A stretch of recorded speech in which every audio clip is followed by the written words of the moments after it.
ফরজ নামাজের পরে সম্মিলিত মোনাজাত কি বেদাত? প্রশ্ন। ফরজ নামাজের পরে সম্মিলিত মোনাজাত কি বেদাত? প্রশ্ন। এটা কয়েকটা ভাগ আছে। জামাতের সাথে ফরজ নামাজের পর যে সম্মিলিতভাবে মোনাজাত করা হয় তা শরীয়ত সম্মত কিনা? এক, খ রাসূল করিম সাল্লাল্লাহু আলাইহি সাল্লাম বা সাহাবায়ে কেরাম তাদের থেকে এই আমল প্রমাণিত কিনা? এটা হলো খ। তাহলে আমরা তিনটে বিষয়ের উপরে যদি আমরা আলোচনা করি তাইলে বুঝতে সবার ভালো হবে। নাম্বার এক, ফরজ নামাজের পরে মোনাজাত কোরআন হাদিস থেকে প্রমাণিত কিনা? কথা বলি এই যে এটা বলছি না, এই একটু শেষটা করবে না লোকজন আইবে সেই বলবো, কিন্তু আমি একটু হিডিং দেবো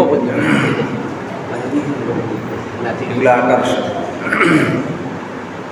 ফরজ নামাজের পর মোনাজাত কি প্রমাণিত কিনা? নাম্বার এক, ভালো করে বলছি, ফরজ নামাজের পর মোনাজাতটা আছে কিনা? সোজা কথা, আপনি একা করেন অথবা জামাতবদ্ধ হয়ে করেন সেটা ভিন্ন কথা, কিন্তু মোনাজাত করা যাবে কিনা ফরজ নামাজের পর? এই একটা এক নম্বরে। দ্বিতীয় নম্বরে সম্মিলিত মোনাজাত। এখন আসেন সবাই মিললা যে আমরা যে করি এটা আছে কিনা দলিল। তৃতীয় নম্বর, সম্মিলিত মোনাজাতের মাসালা কি? বিজ্ঞ ওলামায়ে কেরাম এই সমস্ত দলিল পর্যালোচনা করে কি ফতোয়া দিচ্ছে, হুকুম কি, এই কয়টা বিষয়ের উপরে যদি সময় থেকে আলোচনা করবে ইনশাল্লাহ, নাইলে আগামী জুমায় বিস্তারিত ইনশাল্লাহ আলোচনা হবে ইনশাআল্লাহ। সম্মানিত হাজিরিন, এ দলিল আমার রেডি করা আছে, কিন্তু আজকে এতগুলো আলোচনা মনে হয় সময় হবে না। এখন আজকের আলোচনার মূল বিষয় হলো জিন জাতি সম্পর্কে দ্বিতীয় চ্যাপ্টার, ঠিক না ঠিক? তাহলে এই জিন জাতি সম্পর্কে আলোচনার পূর্বে আমরা বিশ্ব নবী হযরত মুহাম্মদুর রাসূলুল্লাহ সাল্লাল্লাহু আলাইহি ওয়াসাল্লাম, আল্লাহর হাবিব সাল্লাল্লাহু আলাইহি ওয়াসাল্লাম বলছেন, যতক্ষণ পর্যন্ত তুমি তোমার জীবন, সম্পদ এবং বাবা মা, ছেলে মেয়ে, আত্মীয় স্বজন সবার থেকে আমি নবী সাল্লাল্লাহু আলাইহি ওয়াসাল্লামকে বেশি মহব্বত করতে না পারবা, ততক্ষণ পর্যন্ত তুমি পূর্ণাঙ্গ ঈমানদার মুমিন হতে পারবা না। সুবহানাল্লাহ। হযরত ওমর রাদিয়াল্লাহু তাআলা ডাক দিয়া বলেন, ইয়া রাসূলুল্লাহ, ইয়া হাবিবাল্লাহ, আমি সব থেকে বেশি আপনাকে মহব্বত করি, কিন্তু আমি আমার জীবনের থেকে বেশি মহব্বত করতে পারি নাই। এবার আল্লাহ রাসূল জনাবে মুহাম্মদুর রাসূলুল্লাহ সাল্লাল্লাহু আলাইহি ওয়াসাল্লাম ধমক দিয়ে বললেন, ওমর, যতক্ষণ পর্যন্ত তুমি তোমার জীবনের থেকেও বেশি মহব্বত করতে না পারবা, পুরাপুরি ঈমানদার হইতে পারবা না। ওমর রাদিয়াল্লাহু তাআলা আনহুর ব্যাপারে যদি এত বড় ধমকি আসে, আপনার আমার তো কোনো অস্তিত্বই নাই, আপনার আমার তো কোনো আমল নাই, আপনার আমাদের তো কোনো পুঁজি নেই। তাদের এক যুদ্ধের যে সওয়াব নেকি যদি এক পাল্লায় দেওয়া হয়, সওয়াব তো দূরের কথা, তারা যে ঘোড়া ব্যবহার করছে যুদ্ধের ময়দানে, সেই ঘোড়ার যে ধুলিকণা সেটার ৭০,০০০ ভাগের ১ ভাগ, ওইটার যে মূল্য, সেই মূল্য আব্দুল কাদের জিলানী রহমতুল্লাহ আলাইহি বলেন, আমি কেন তামাম দুনিয়ার সমস্ত মাশায়েখ, সমস্ত মুমিন মুমিনাত এক পাল্লায় দিলেও সব থেকে আদনা সাহাবী, যে যার মর্তবা সবচেয়ে নিচে, তার ওই ঘোড়ার পায়ের নিচে যে ধুলি, সেই ধুলির ৭০,০০০ ভাগের ১ ভাগেরও সমতুল্য তামাম দুনিয়ার মানুষের আমল ইবাদতে হবে। জোরে কি বলা যাবে? সুবহানাল্লাহ। তাইলে সাহাবায়ে কেরাম এত দামি হইলেন কেন? সাহাবায়ে কেরামের এত মর্যাদা কেন? সাহাবায়ে কেরাম হলেন মেয়ারে হক। সাহাবায়ে কেরাম কি? মেয়ারে হক, সত্যের মাপকাঠি। আমরা যদি সাহাবায়ে কেরামকে মানতে পারি তাইলে আমরা মঞ্জিলে মকসাদে পৌঁছতে পারব। আল্লাহ রাসূল তো আমাদের প্রধান মানার জিনিস, ব্যক্তি। এরপরে হলো সাহাবায়ে কেরাম। কারণ সাহাবায়ে কেরাম রাদিয়াল্লাহু তাআলা আল্লাহ রাসূলের ডিটেল সমস্ত ইবাদত দেখছে। একটা উদাহরণ দিলে ভালো বুঝবেন। আল্লাহ রাসূল বলছেন দাড়িকে তোমরা লম্বা করো, মুছকে খাটো করো। কি বলছেন বলেন? দাড়িকে লম্বা করো, মুছকে খাটো করো। কাটার কথা কিন্তু বলে নাই, ঠিক কি না? কোনো হাদিস নাই আল্লাহ রাসূল বলছেন দাড়ি কাটো, এক মুষ্টির নিচে কাটো, দলিল নাই। কি বলছেন? দাড়ি লম্বা করো, মুছকে খাটো করো।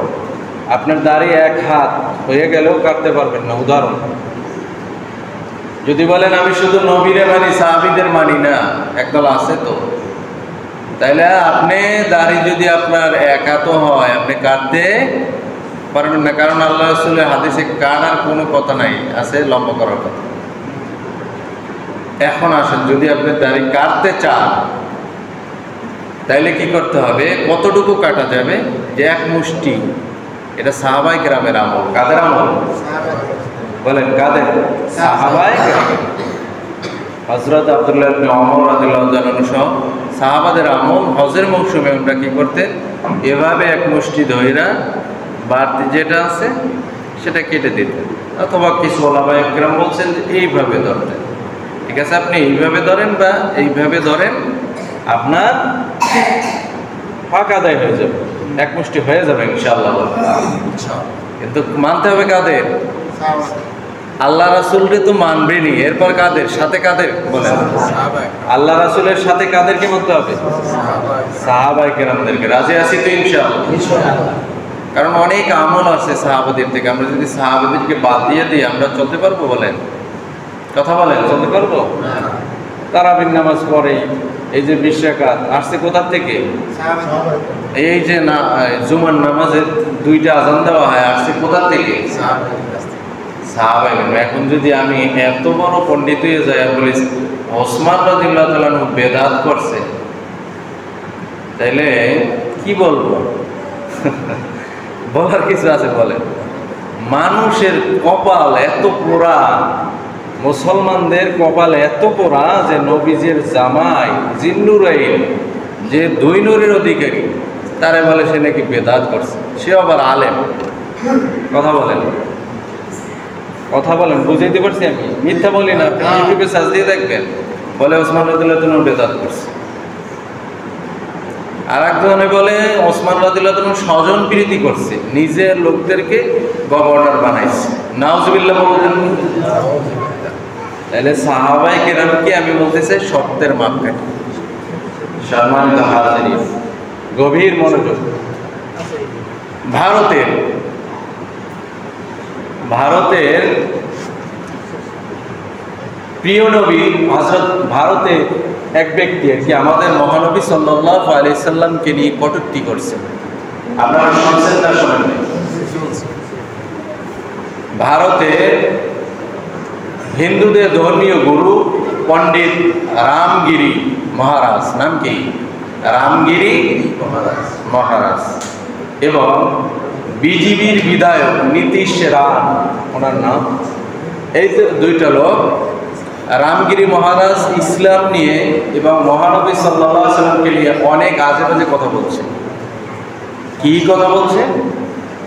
আমাদের নবী সাল্লাল্লাহু আলাইহি সাল্লাম বিবাহ করছেন আম্মাজান আয়েশা সিদ্দিকা রাদিয়াল্লাহু তাআলা, একমাত্র কুমারী স্ত্রী তার ছিলেন।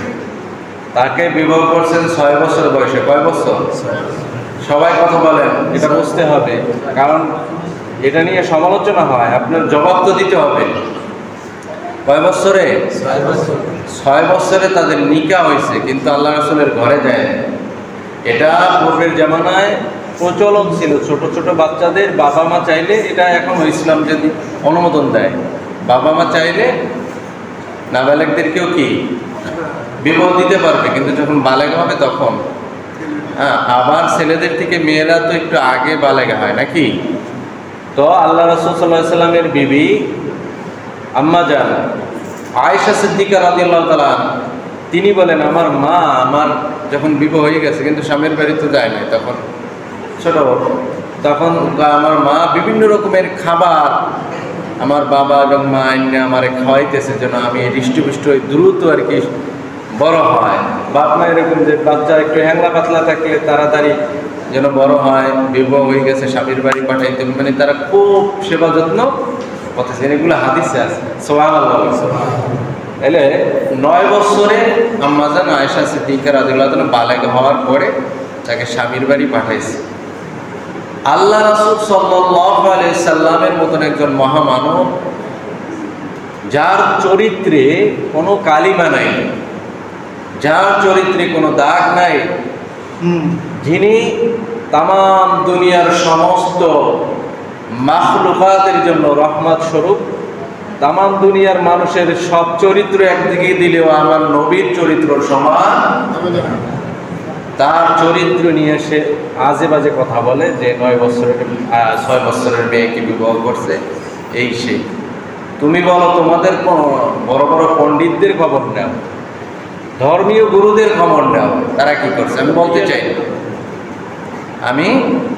বলতে চাই না, কিন্তু এটা আমরা সম্প্রীতি চাই, ভালোবাসা চাই, ঠিক কিনা বলেন?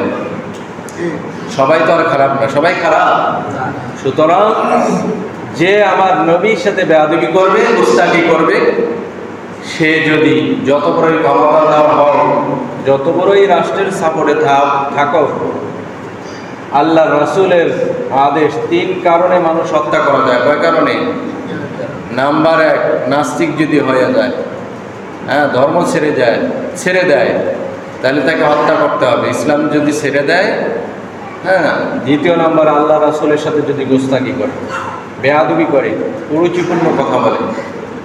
3 নম্বরে যদি কাউকে অন্যায়ভাবে হত্যা করে, তাহলে আল্লাহ রাসূল সাল্লাল্লাহু আলাইহি সাল্লামের বিরুদ্ধে এত নোংরা কথা বলার পরেও, এবং সেই বিধায়ক, সে পুরোহিতকে প্রোটেকশন দেওয়ার জন্য বোম্বাইয়ের, সে বলতেছে যে প্রয়োজনে মসজিদে যে হামলা করা হবে।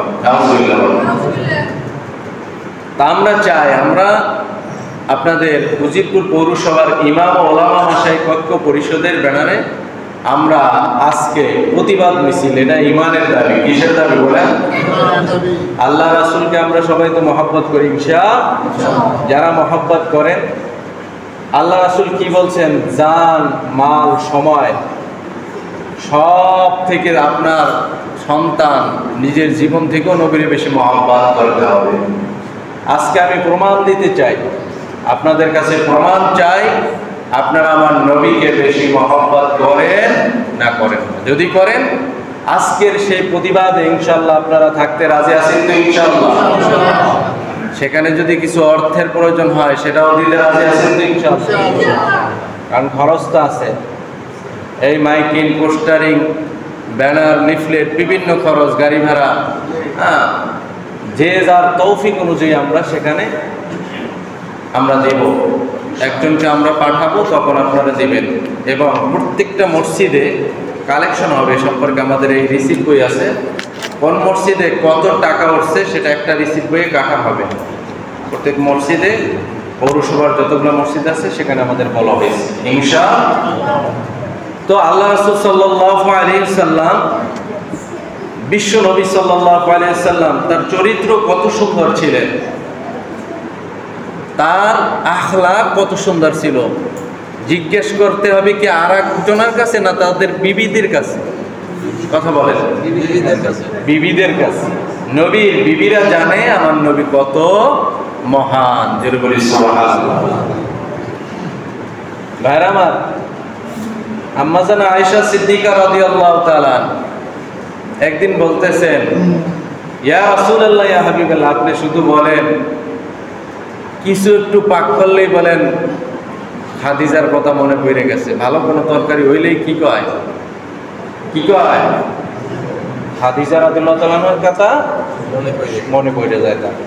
কারণ কষ্টের দিনের সাথী, বিপদের দিনের কি এমন বিপদ মুসিবত যখন কেউ তার প্রোটেকশন দেয় না, তখন তার বিবি আম্মা জান খাদিজা রাদিয়াল্লাহু তাআলা, তার থেকে অনেক বয়সে বড় ধনাঢ্য ব্যক্তি ছিলেন, ব্যবসায়ী ছিলেন, সব সম্পদ নবীজিকে দিয়ে দিচ্ছেন যে ইয়া রাসূলুল্লাহ আপনি যা করেন, স্বামীকে দিয়ে দিলাম।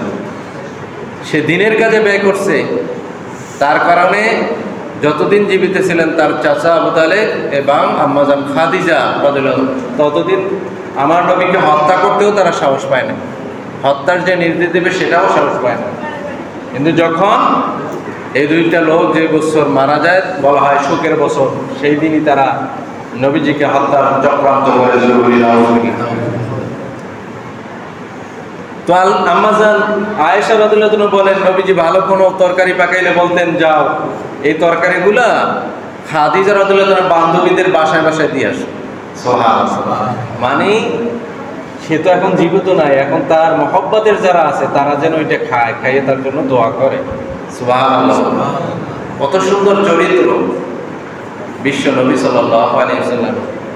হ্যাঁ, বিশ্বনবী সাল্লাল্লাহু আলাইহি ওয়াসাল্লামকে জিজ্ঞেস করে কোন বিবিকে আপনি বেশি মহব্বত করেন, বিবিরা জিজ্ঞাসা কারে কই আবার বিপদে পড়ব, বলতেছে ঠিক আছে আমি পরে উত্তর দেব। প্রত্যেকের বাসায় যাই রাত্রে খুরমা খেজুর দিয়ে আসে। সুবহানাল্লাহ। এখন বলতেছে কোন বিবি তো বললেন না, বেশি মহব্বত করেন যাদেরকে তোমার আমি খুরমা খেজুর দিছি তাকে আমি বেশি মহব্বত করি। আর খুরমা খেজুর তো সবাই দিয়ে দিয়েছি, সবাই খুশি। সুবহানাল্লাহ কইতেন। আম্মাজান আয়েশা সিদ্দিকা রাদিয়াল্লাহু তাআলা অনেক কাজ করতেন, সেই কাজে নবীজি ফ্যামিলির ভিতরে সাহায্য করতেন, হেল্প করতেন।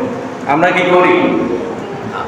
করি আমরা বাসা বাড়িতে ভাবি সাহেবদের কাজে কি করতে হবে, একটু তরকারি কেটে দেবেন, একটু তরকারি লাড়া দিয়ে দেবেন, নিজে দিক দিন পাক করবেন, একটু পানি উঠেই দেবেন, মানে যা কিছু খেদমত করা যায় করবেন।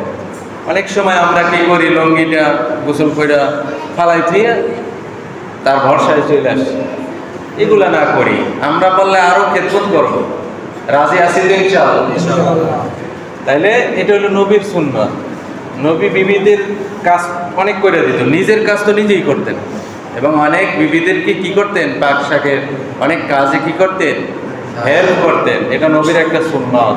সুবহানাল্লাহ।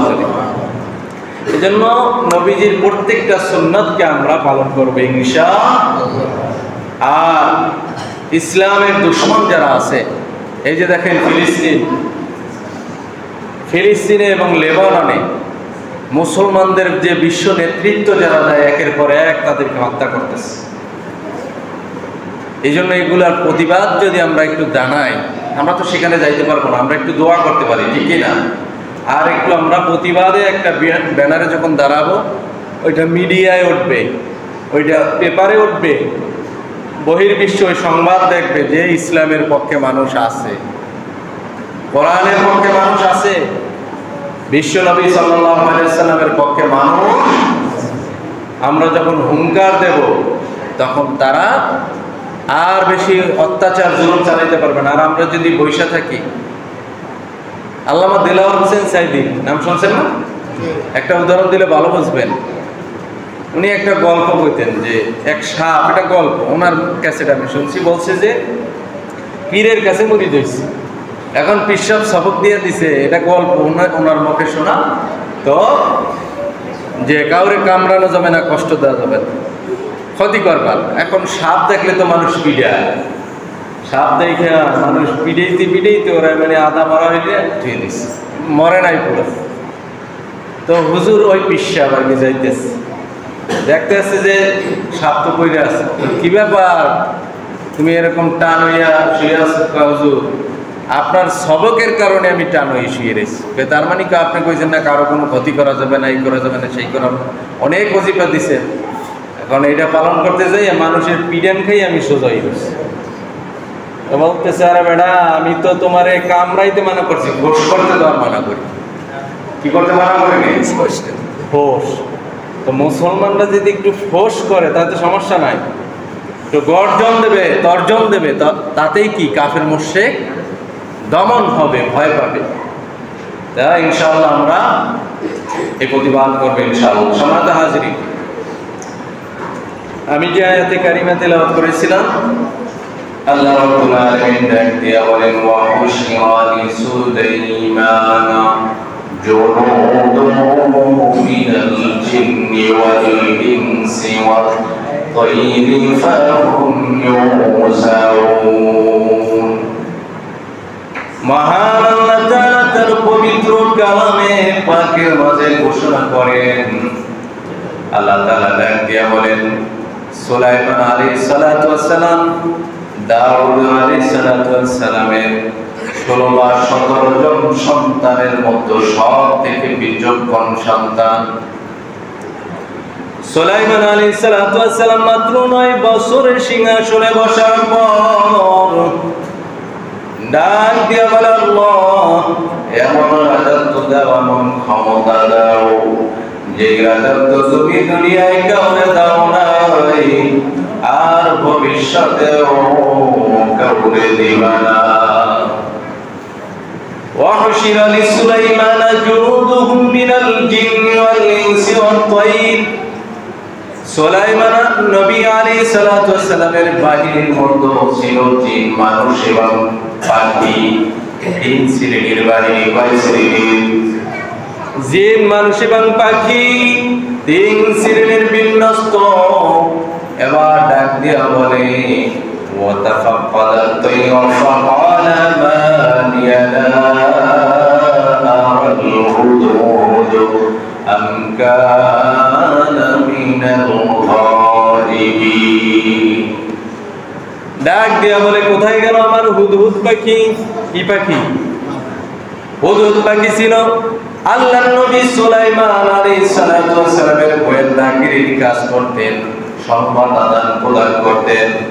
এবার ডাক দিয়ে বলে, কোথায় গেল হুদহুদ পাখি? আজকে আসো, উপযুক্ত প্রমাণ যদি পেশ করতে না পারে অবশ্যই তাকে কতল করব। কি করবেন? কতল করে দেব, হত্যা করে দেব। আমার ভাই, আমার বন্ধু, আমার বাবারা, এবার হুদহুদ পাখি হাজির হয়ে গেল। দেখবেন আমরা মোবাইলে বলি আমরা উজিরপুর বাজারে আছে, আসলে আছে বাসায়, আছে না নাই?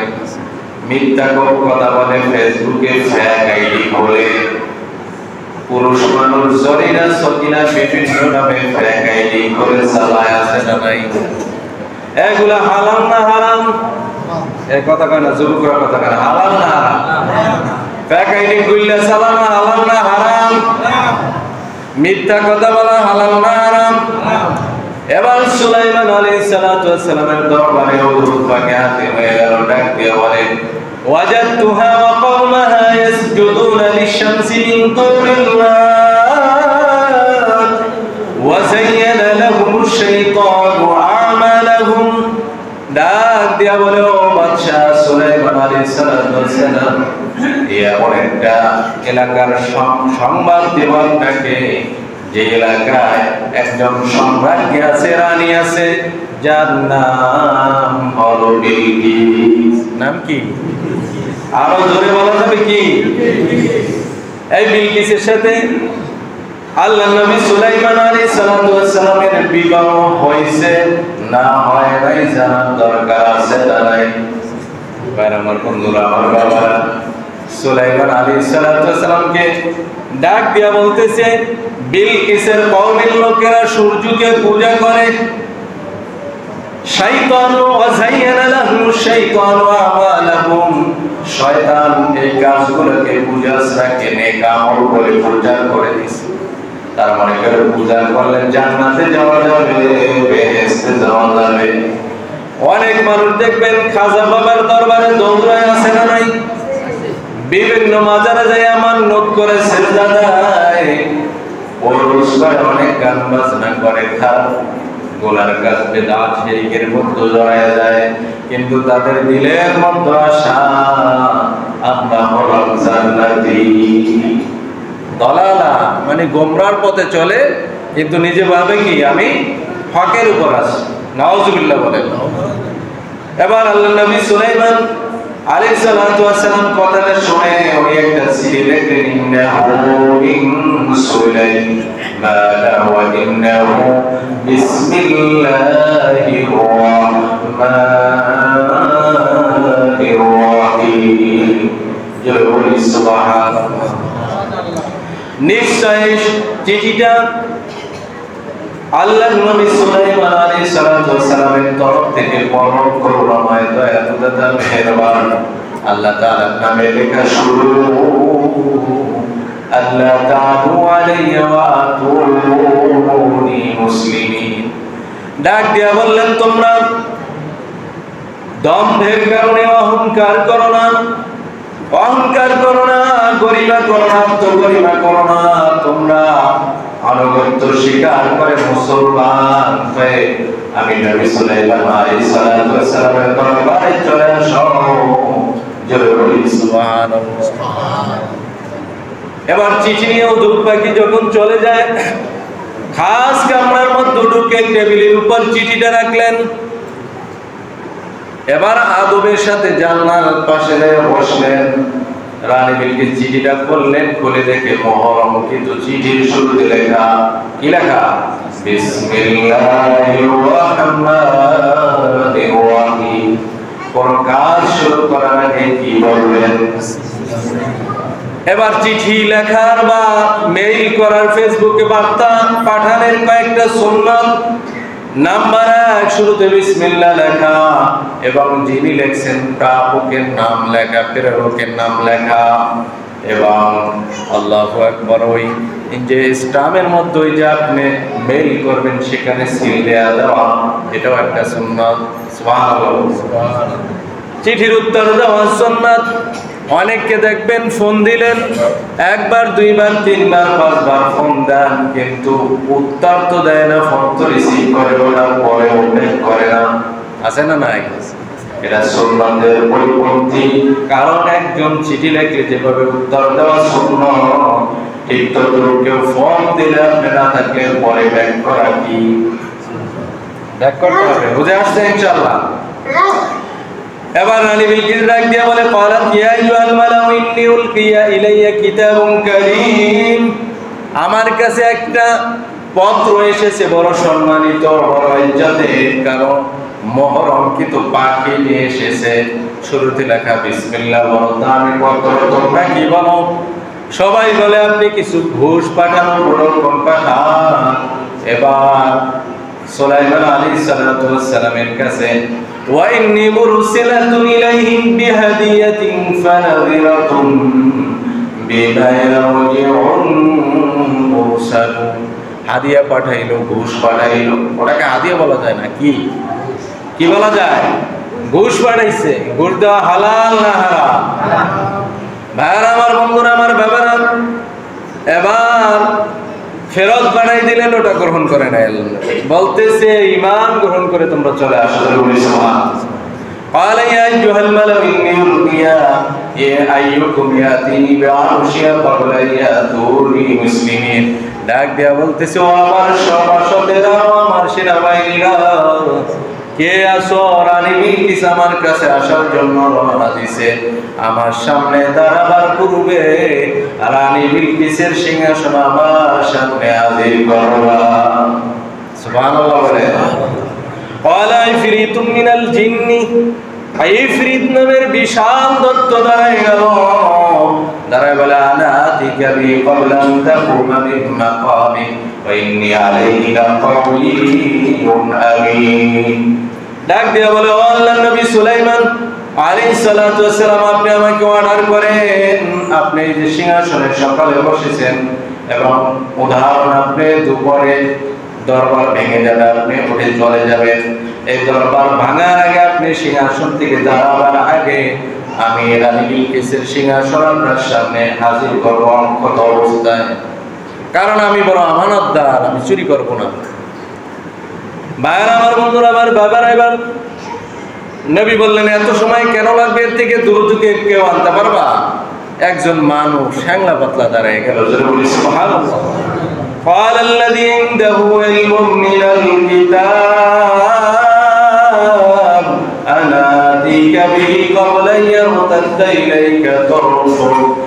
ডাক দিয়া বলে, ও বাদশা সুলাইমান আলাইহিস সালাতু ওয়াস সালাম আমাকে অর্ডার করেন আপনার চোখের পলক পড়তে দেরি রানী বিলকিসের সিংহাসন আপনার সামনে হাজির করতে দেরি হবে না।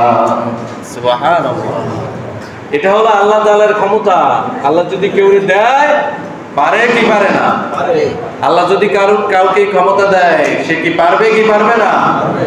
সম্মানিত হাজিরিন, আজকে আমি আলোচনা বাড়াবো না। আমি বলতে চাই, বিশ্ব নবী সাল্লাল্লাহু আলাইহি সাল্লামের অপমান আমরা সইব না। কোন মুসলমান সইবে না। এর প্রতিবাদে আমরা আজকের বিক্ষোভ মিছিলে আমরা এই টেম্পো স্ট্যান্ড থেকে একত্রিত হয়ে উপজেলা চত্বরে আমরা সবাই যাব এবং সেখানে আমরা স্বল্প সময় আধা ঘন্টার মতন আমরা অবস্থান নেব। 2-4 জনে কথা বলবে, আমরা সেই বিক্ষোভ মিছিলটা করতে কারা কারা রাজি আছি ইনশাআল্লাহ। আল্লাহ পাক কবুল করুক বলে আমি। এবং যে যতটুকু পারেন আপনারা সেই বিক্ষোভ মিছিল সম্পর্কে এখন আপনারা অনুদান দেবেন বা আপনারা দান করবেন। এটা আল্লাহ রাসূল সাল্লাল্লাহু আলাইহি ওয়াসাল্লামের ইশক বা ভালোবাসা মহব্বতের কারণে। এবং আমাদের হ্যান্ডবিলগুলো আছে, হ্যান্ডবিলগুলো দিয়ে দাও তাইলে। এবং প্রত্যেকটা মসজিদে যে কালেকশনটা হবে একত্রে একটা আমাদের এই রিসিভ বইয়ে ইমাম ওলামা ঐক্য পরিষদের আমাদের সমস্ত ইমামদের যে সংগঠন, এটার রিসিভ বইয়ে রিসিভ কাটা হবে, প্রত্যেক মসজিদে কালেকশন হবে ইনশাআল্লাহ। তো এটা আজকে প্রোগ্রামের যে খরচের জন্য একজন নামক সবাই সাধ্য অনুযায়ী দেয় না, তাই আমাদের অনেক খরচ আছে, বিভিন্ন খরচ আছে। তো আমরা বেশি বেশি দান করার চেষ্টা করবো ইনশাআল্লাহ।